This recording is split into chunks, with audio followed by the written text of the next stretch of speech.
Assalamualaikum warahmatullahi wabarakatuh. Alhamdulillahillazi faddala bani adama bil ilmi wal amal ala jami'il alam. Wassalatu wassalamu ala Muhammadin sayyidil arabi wal ajam wa ala alihi wa ashabihi ya nabiyil ulumil hikam. Amma ba'du. Yang saya hormati kepada Bapak Judi Amin selaku dosen pengampu mata kuliah Hitoba, serta teman-temanku yang saya cintai dan yang saya banggakan. Puji syukur senantiasa kita haturkan atas kehadirat Allah SWT, yang mana Ia telah memberikan kita nikmat kesehatan, nikmat kesempatan, dan masih banyak nikmat yang Allah berikan kepada kita, yang mana sudah seharusnya kita mensyukuri nikmat-nikmat yang Allah berikan kepada kita. Makanya Allah berfirman dalam surah Ibrahim ayat 7, A'udzubillahi minasyaitonirrajim, la in syakartum la'azidannakum wa la in kafartum inna azabil lasyadid. Apa kata Allah? Sesungguhnya jika kamu bersyukur atas nikmat yang aku berikan, maka akan aku tambah, kata Allah. Tapi sebaliknya, jika kamu kufur atas nikmat yang aku berikan, maka ingatlah, kata Allah, azabku sangatlah pedih. Na'udzubillah min zalik. Semoga kita semua selalu mensyukuri nikmat-nikmat yang Allah berikan kepada kita dan terhindar dari azab Allah Subhanahu wa ta'ala. Salam dan salam tidak lupa kita hadiahkan kepada seorang hamba Allah yang anggun kepribadiannya, halus budi pekertinya, serta penuh kesederhanaan di dalam hidupnya, yakni tiada lain tiada bukan Nabi Yuna Muhammad SAW, yang kita nantikan syafaatnya di yaumil akhir nanti. Pada kesempatan kali ini, izinkan saya untuk menyampaikan sedikit materi tentang membangun akhlak yang mulia sebagaimana telah diajarkan oleh junjungan besar kita, yakni Nabi Muhammad SAW.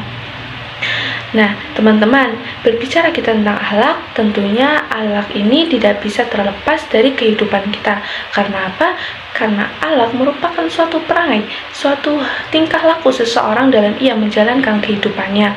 Dan juga akhlak ini merupakan suatu hal yang penting, karena dengan akhlak kita bisa melihat, kita bisa mengukur suatu kehormatan dari seseorang. Teman-teman, coba kita bayangkan dalam lingkungan sekitar kita, dalam lingkungan masyarakat kita, jika banyak di antara kita memiliki akhlak-akhlak yang baik, akhlak yang terpuji, pastinya hal itu akan membuat kita merasa aman, merasa nyaman, dan membuat hidup kita merasa tentram. Tetapi coba kita bayangkan sebaliknya, jika di lingkungan masyarakat kita banyak di antara kita memiliki akhlak-akhlak yang jelek, akhlak-akhlak yang tidak terpuji, pastinya hal itu akan membuat kita merasa resah, merasa tidak nyaman dalam kita menjalani kehidupan kita sehari-hari. Misalnya, mohon maaf, masih banyak yang suka menggibah, masih banyak yang suka membicarakan kejelekan orang lain sana-sini, padahal belum tentu ia lebih baik dari orang yang ia bicarakan tersebut. Dan misalnya, masih banyak yang suka iri dengki kepada sesama, iri dengki kepada teman, apalagi iri dengki kepada keluarga. Na'udzubillah min zalik. Teman-teman, itu merupakan contoh-contoh akhlak yang tidak terpuji ataupun akhlak yang tercela. Semoga kita dijauhi dari akhlak-akhlak tercela itu. Amin amin ya rabbal alamin. Makanya Allah berfirman dalam surat Al-Ahzab ayat 21 yang bunyinya, A'udzubillahi minasyaitonirrajim, laqad kana lakum fi rasulillahi uswatun hasanah. Sungguh telah ada pada diri Rasulullah itu uswatun hasanah, suri tauladan yang baik bagimu. Nah, dari Al-Quran Surah Al-Ahzab ini bisa kita ambil kesimpulan bahwasanya Nabi Muhammad SAW merupakan salah satu contoh suri tauladan yang sudah seharusnya kita ikuti dalam kita menjalani kehidupan kita sehari-hari. Dan sudah banyak kita ketahui bahwasanya Rasulullah SAW itu memiliki sifat yang sidik, amanah, tablik, dan juga fatonah. Dan sudah banyak kita ketahui bahwasanya Nabi Muhammad SAW itu merupakan sosok yang memiliki semangat juang yang tinggi dan keteladanannya yang luar biasa, Masya Allah. Semoga kita semua bisa mengikuti keteladanan Rasulullah dalam kita menjalani kehidupan kita sehari-hari. Amin amin ya rabbal alamin. Kemudian Nabi Muhammad SAW juga mengatakan, innamal bu'itsu latammima makarimal ahlak. Sesungguhnya aku diutus, kata Rasulullah, untuk menyempurnakan akhlak. Hadis riwayat Al-Baihaqi. Nah, dari hadis tersebut bisa kita ambil kesimpulan juga bahwasanya akhlak merupakan suatu fondasi, merupakan suatu hal yang besar, merupakan suatu hal yang penting dalam kita menjalani kehidupan kita. Oleh karena itu, mari kita sama-sama perbaiki akhlak-akhlak generasi kita. Mari kita sama-sama perbaiki tingkah laku kita dalam kita menjalani kehidupan kita sehari-hari. Teman-temanku yang berbahagia, hal pertama agar kita mencapai akhlak yang baik adalah tetap menjalin silaturahmi dengan orang yang memusuhi kita. Jangankan dengan musuh, dengan kerabat pun kadang-kadang hubungan kita kurang baik.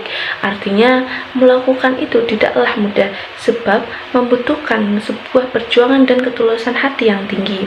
Selain itu, berbuat baik kepada orang yang kikir kepada kita juga pekerjaan yang sulit. Kita sering menolak untuk memberikan bantuan kepada orang yang jelas-jelas terkenal kikir atau pelit, karena menurut pandangan kita, orang yang kikir kepada orang lain jangan diberi bantuan supaya tahu rasa. Bisikan itulah yang sering muncul dalam hati kita. Akan tetapi, dalam pandangan Allah, ternyata tidak demikian. Kepada siapapun dan bagaimanapun orangnya, ketika kita diberi keleluasaan untuk berderma, maka kita harus mendermakan harta kita. Kita harus yakin bahwa Allah yang akan menggantinya. Nah, hal ketiga juga tak kalah sulitnya, yaitu memaafkan orang yang telah jelas-jelas berbuat zalim kepada kita. Itu sangatlah sulit dilakukan. Sikap kita biasanya justru terbalik.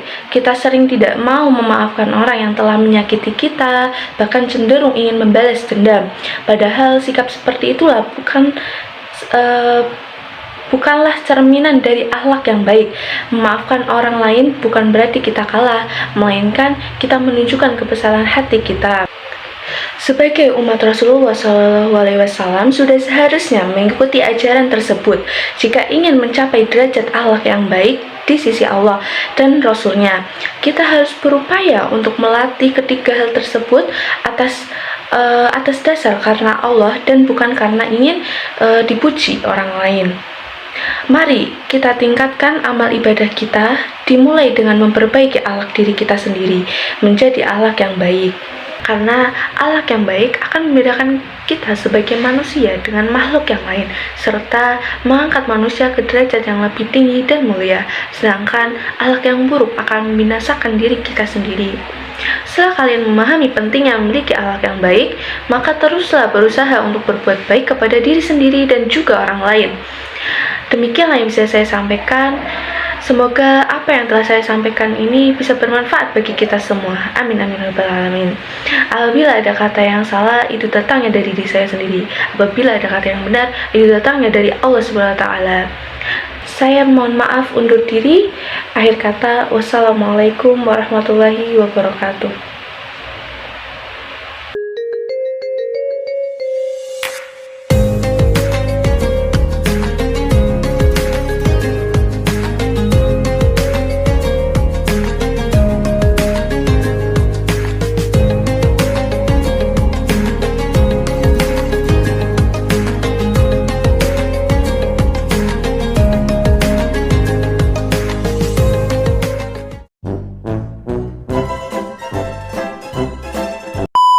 Saya salah tentang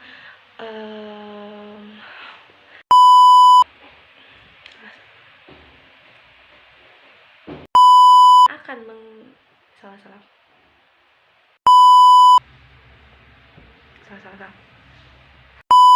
di Rasul salah.